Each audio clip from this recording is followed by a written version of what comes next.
c'est d'avoir des tracteurs propres en état. Et ce qu'il y a derrière, c'est pas grave si c'est vieux. De toute façon, j'ai pas les moyens d'avoir un tracteur neuf et des outils derrière neufs. Donc j'ai fait le choix, c'est privilégier les tracteurs. Les outils, souvent, c'est des outils qui ont été achetés d'occasion, qui ont 20 ans ou 30 ans. En fait, ils sont robustes et surtout rustiques. C'est ça que je recherche. Voilà. Un coût d'utilisation à l'hectare d'un échelonneur comme ça, c'est simplement l'entretien des socles. Il n'y a rien de plus. Et aujourd'hui, avec du blé à 130 €, je ne peux pas me permettre d'avoir des outils neufs. Ou alors, je vais avoir 3 outils et puis il va m'en manquer 10 parce que je ne pourrais pas tout faire moi-même. Et je pense qu'il est mieux d'acheter des outils moins chers et avoir à peu près la gamme complète. Voilà. C'est pour ça que d'ailleurs que j'ai une herse rotative et encore un semoir de semis simplifié, on va dire. J'ai pas voulu avoir que le semis simplifié ou que la herse rotative. Le semis simplifié à l'automne encore cette année, quand on avait en début de saison des bonnes conditions, en 2 jours, vous semez ce que vous allez pratiquement semer en une semaine avec un outil comme ça. C'est avantageux. Quand vous avez les conditions climatiques, celui-ci est très avantageux, c'est évident. Par contre, dès qu'il commence à pleuvoir, il faut le mettre au hangar et puis attendre l'année d'après.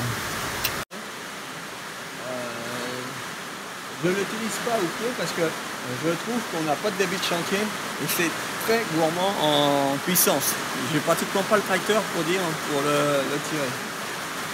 Donc ensuite, même si je pense que ça reste un bon outil, il y a très peu de jours dans l'année pour l'utiliser. Et c'est ça le gros inconvénient. C'est pas un outil du tout polyvalent en fait. Ensuite, attention à ce genre d'outil, si vous l'utilisez juste avant les semis, je l'ai fait quelques fois quand je faisais encore du colza, juste avant les semis, en fait vous desséchez le sol en profondeur. Et si vous semez et qu'il n'y a pas de pluie tout de suite, en fait vous avez un lit de semence qui est très sec sur 20 cm, et là votre colza il est des mois à démarrer. Et s'il n'est pas suffisamment développé pour l'hiver, au printemps vous n'avez pas grand chose. Et donc ici on n'a pas ou peu de cumam parce qu'en fait il y a des grandes structures. Moi j'ai 350 hectares. Les exploitations voisines sont à 2 jusqu'à 6000 hectares. Et les gens qui ont 3000 hectares en fait ne recherchent pas du tout le même matériel que moi. Et je pense qu'ils ont quand même plus de moyens d'investir dans du matériel. En plus, aujourd'hui, les gens, assez bizarrement, économiquement, ne veulent pas forcément de salariés.